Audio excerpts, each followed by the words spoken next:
Hi YouTube, it's Erin. It is Monday, August 19th, 2013. I am here 1 week late for my 6-month Surgiversary video. If you don't already know, I had the vertical sleeve gastrectomy on Monday, February 11th, 2013, and last Sunday, August 11th, was my official 6-month anniversary. And I was on vacation, as I'm sure most of you already know, so I didn't really get a chance to collect my thoughts and really kind of jot down what it is that I wanted to talk about and address in this video.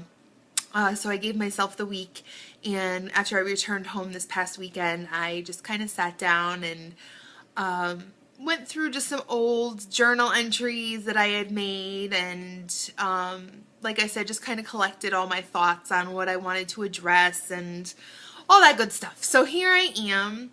I'm going to go through the numbers first. I actually wrote down everything this week so that I'm not all over the place. I'm sure this will be a long video. I will try to keep it under 15 minutes, which you probably know will not happen. So I'll shoot for 20. Anyway, back when I started this journey, I saw my PCP back in October 2012, and at that time my highest recorded weight was 448 pounds. On October 24th, 2012 is when I decided to get the referral for surgery.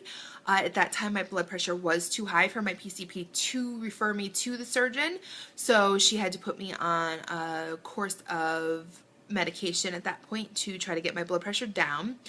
Finally, in December of this year, it was December 21st, actually, that I saw my surgeon for the first time, Dr. Robert Bell, here at Yale New Haven Hospital. And at that time, my recorded weight was 418 pounds. I was approved for surgery in January. Thankfully, I do have wonderful insurance through Yale University, and I didn't have to go through a very extensive pre-op program. I did have years worth of recorded dieting and whatnot. I did have to see a nutritionist, which I did start seeing in November. And otherwise, like I said, I was a good candidate for surgery and was thankfully approved quickly through my insurance. My surgery date, as I said, was February 11th, 2013, and on my surgery day I was 410 pounds. And as of my 6-month anniversary, which was last Sunday, I was 288.4 for a total weight loss of 121.6 in that 6 months. So, exciting. If you like to use BMI for anything, personally I do not like it as any sort of measurement. I think that everybody's body makeup is very different, and I think that all of our skeletons are different, where we hold our weight is different. I think that you really can't go by the height to weight ratio, but if you like to use it, I will give you those numbers as well. My starting BMI at my highest weight was 68.1%. Holy shit. My surgery date, it was 62.3%, and currently it is 43.8% for a total loss of 24.3% of my original body weight, or body mass.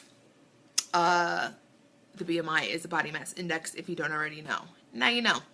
So anyway, I mean, it's great that I've lost almost a quarter of of my weight at that point.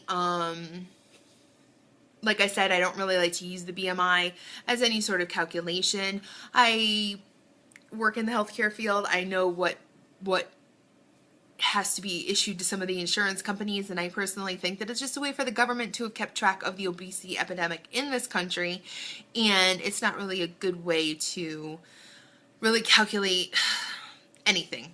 Whatever. That's my 2 cents on the whole issue. So anyway, first off, I just wanted to start with my journal entry that I made the night before surgery. And if you don't already know by any of my past videos, I was so super scared to have surgery. I had started looking into it years and years ago, but I could not see any reason to electively put myself under anesthesia for any reason.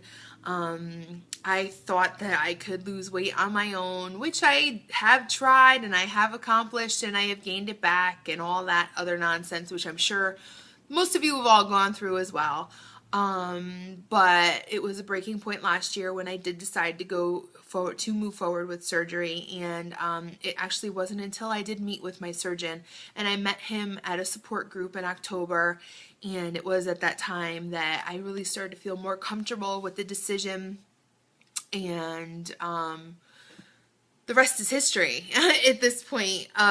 You know, I am left with only a portion of my original stomach that I was born with, and that is how it will be until the day that I leave this earth. So what's done is done, and so far it's working. So I am not going to complain about anything. But anyway, just, you know, like I said, my state of mind when the night before surgery, I was very stressed out. We had a blizzard here. I didn't think I was going to have surgery because I didn't think that anybody was going to be able to get to the hospital, including myself. We had to dig out of 3.5 feet of snow, and I got a call from the hospital the night before my surgery, and when I saw the number come up on my phone, I was like, great, my surgery is canceled. But they were just confirming that I was going to be able to make it in, because my surgeon was just confirming that his patients were going to be there if he was going to make the trek in. So thank God Almighty, it all worked out. But in case I did not make it through surgery, and please excuse me if I get choked up during any time in this video, because this whole journey really is a very emotional thing for me to talk about. I closed out that entry with, God forbid I not survive this surgery. There are two things that I hope for, and that is one, excuse me, one, that somebody takes care of my Gracie, my dog, and two, I wonder if anyone will ever know just how sad and miserable my life has been for the last couple of years. I've always hidden behind this very cheerful facade, and I really never thought that anybody ever realized, excuse me, just how sad and depressed I was, of where I had gotten to and how ill I was. And I never told anybody, just, you know, the awful road that I was on. And I say it 100 times, I was on a road to nowhere but death at that point. So this surgery really did save my life, and I am forever grateful for it. But so that was how I left off the night before surgery. And there are little things here and there that really just started to irk me. Shortly before, sometime in December it was before I met with my surgeon, but I had already had the appointment to meet with him. I was in CVS, which is a pharmacy here. I don't know if it's across the country, but it is here in the Northeast, and I think the Eastern Seaboard. And I was standing in line, and I remember I had on a pair of sweatpants and a green thermal shirt, and there were quite a few people in line, and there was only one register open, and there were two little rambunctious children playing with the gum in the front while their mother checked out. And this little girl, and it was her brother, were standing there at the counter, and she kept looking back at me and looking back at me, and she was tugging on her brother's shirt. And at one point she said, "Look, Nathan," and that was obviously his name, and I will never forget it. "Look, Nathan, it's a giant," looking right at me. How embarrassing. How embarrassing is that? And not only did her mother hear it, but who I don't even know, because I never could even look at anybody else who was in the line, but they heard it as well. And I never swiped my debit card and got the hell out of there any faster than I could have. It was just awful. And last summer, one of my best friend's sons, she has twins, a boy and a girl, and they're like my pseudo niece and nephew. He said to me when we were walking to the pool, he kept looking behind me, and I was holding his hand with my left hand, and he was walking behind, and he kept looking, and he's like, "Auntie, you have a really big butt." Thank you, Landon, I know. And I said, "I know." And his mother heard, and of course she was like, "You know, we don't talk about people and whatever." And I'm like, kids are brutally honest, you know. I know I have a big butt, but you know, you never want to hear it. And that same kid, little Landon, last Christmas, when I went to go bring them their Christmas gift, I was at the house and whatnot, and they were in the living room, and I brought it in, and I said, you know, was Santa good to you, and this and that and whatnot. And Landon just kept looking at me again and looking at me, and he put his hands behind his hips, or on his hips like this, and he's like, Auntie, you have a belly like Santa. Thank you. So it's little things like that that always just kind of killed me a little inside. Little by little, you know, you hear comments, and when it comes from people that you love, and it comes from children who really just, like I said, are brutally honest and just don't know any better, or just don't keep anything to themselves, it really just kind of kills you. So it was things like that that really have led up to setting forth on this journey. So I hope that that stuff is all in the past at this point. I know that I am nowhere near being thin just yet, but I am on my way at least to being a normal size and not super morbidly obese. So that's it. That's all for my past, I think, that we'll talk about in this video. But I just wanted, I guess, talk about how weight loss surgery has changed my life up to this point. Number one would be how I look at food. I never really used to pay attention to what I was eating, or how many calories I was consuming, or what type of food I was eating. I just ate. It didn't matter. Whatever was convenient, I live by myself. I don't really have to cook for anybody other than myself, so I didn't cook, and I picked up food out a lot. It would not be abnormal that I would pick up 2 dinners, because I didn't want it to look like I was just picking up dinner for myself. I wanted it to look like it was for me and somebody else. So not only would I have dinner for myself, then I would always have something left over, and I would nosh on that as well. So, I mean, why not? I'm already consuming probably 2,000 calories of a meal that was prepared on, you know, by someone else. Why not eat half of another one as well? Awful. So that was not abnormal. It wouldn't be abnormal to have a pizza and just eat it throughout the entire weekend. I was very lazy when it came to preparing any food, you know, and even salads. It was never that I would just have like a salad with some balsamic dressing on it. No, I would have a buffalo chicken salad with a ton of blue cheese dressing on it. That would probably bring it, you know, to 2,000 calories, more than I should ever be consuming in a day. And now I really look at food. I look at every calorie that I consume. I look at, how it's going to affect my body, how much working out I'm going to have to do to burn off those calories. I have much more respect for food and its role in my life at this point, and I use it more for fuel and for nourishment instead of to fill some void that's in my life, and, you know, to counteract whatever emotion I was feeling at this point. And I just shake my head at what I used to eat. Oh, it's crazy. Also, now I look at myself much differently. I realize now that I am capable of losing weight, that I am capable of the hard work, that I do have willpower. Just, you know, how much faster I can move now, how much stronger I know that I am. I live on the 2nd floor. My condo is on the 2nd floor, and I have a flight of stairs here, and I used to get winded just going up those one flight of stairs. Now I fly up them, and I fly down them even. You know, I used to go one step at a time, and now I find myself almost like hopping down the stairs to get out the door. So it's just kind of crazy, little things like that have changed. I work on the 2nd floor at work as well, but I have to take the stairs out from the basement instead of taking the elevator now, and they used to be awful. It would take me, you know, a few minutes just to get up the couple of flights of stairs to my office, and by the time I got up there, I was ready to break a sweat. And now I do those stairs all day long. When I want to get up from my desk and just move around a little, I just go run down the stairs, I run back up the stairs, I run down the stairs again and back up them.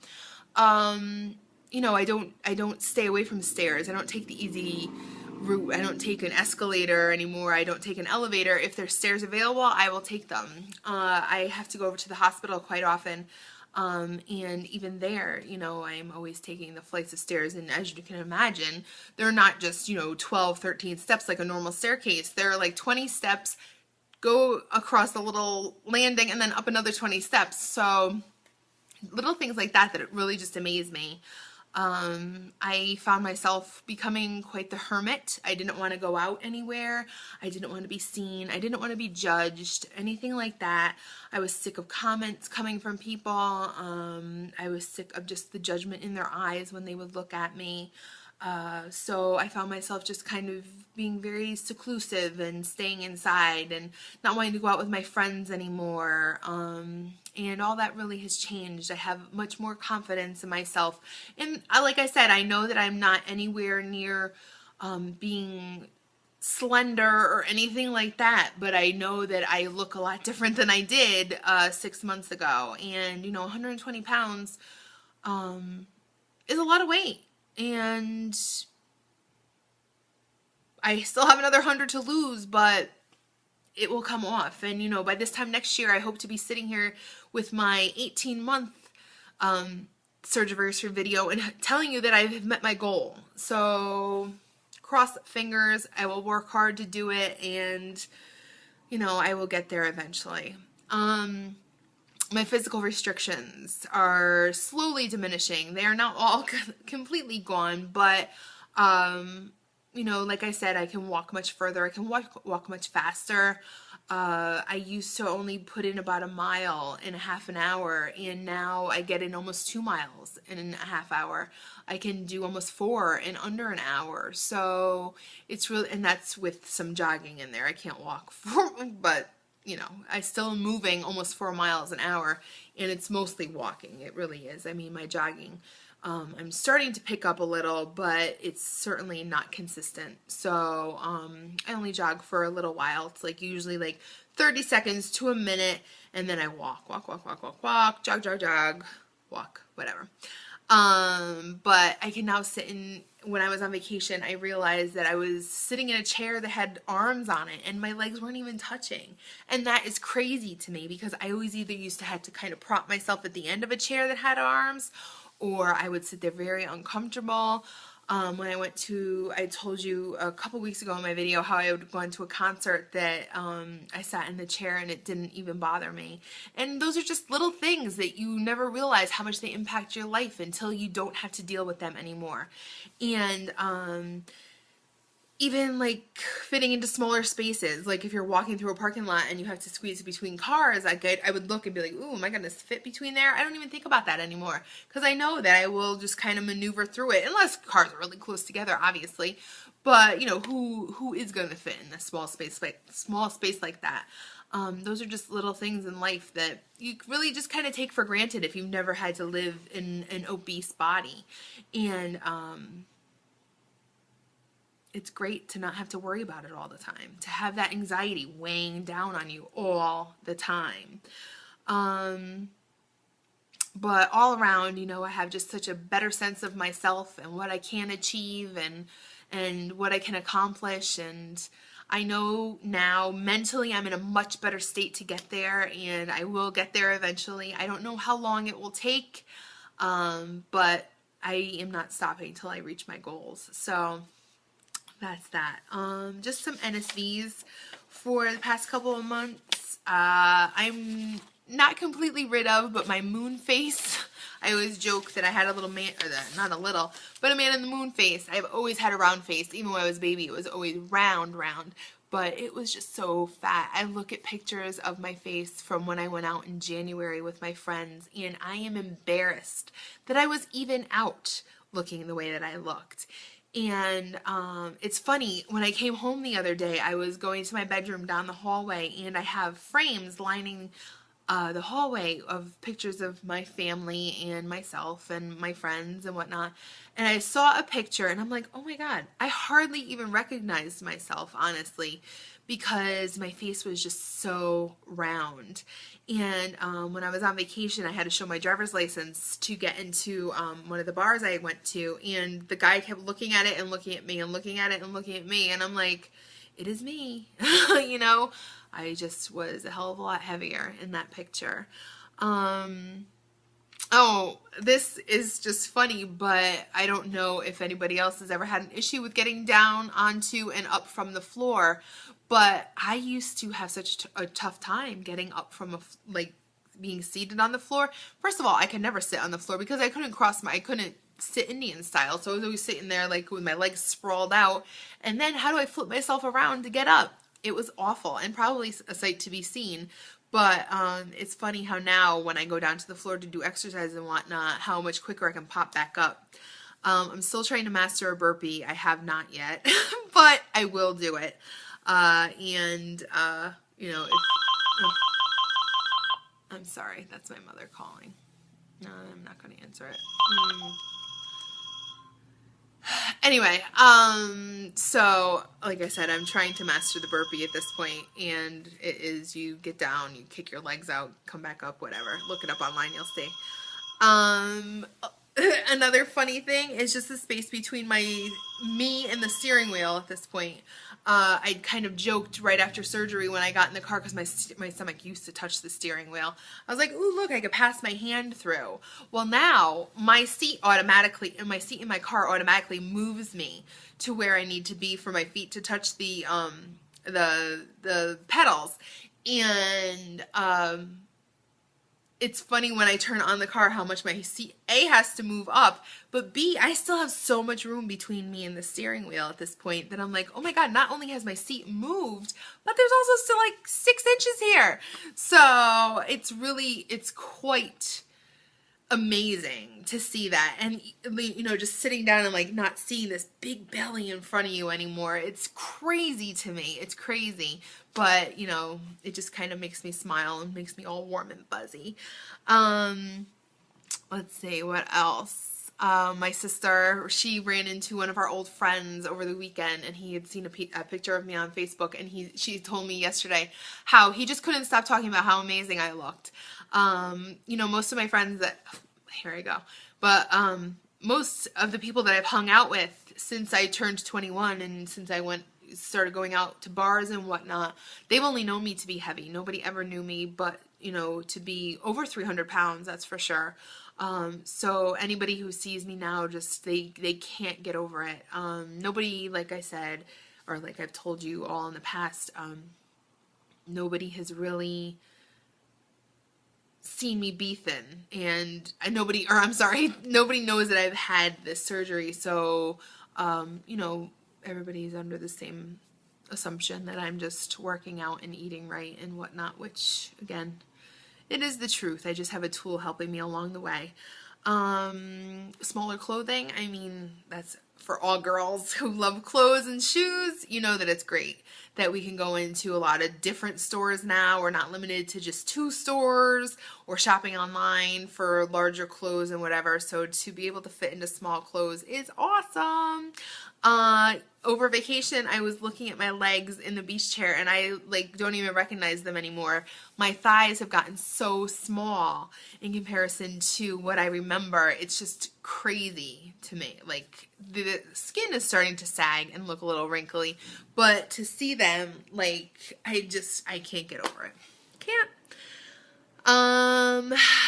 Let's see, I talked about stairs, I talked about walking in the gym. It is an NSV for me because I have been afraid of the gym for so long. So for me to have finally signed up and to be going to it on a regular basis is actually a huge victory for me.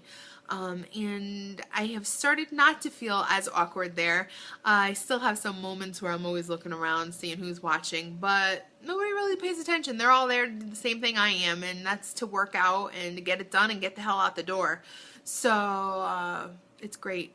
It's great that I've actually accomplished that, and I will continue to go. Are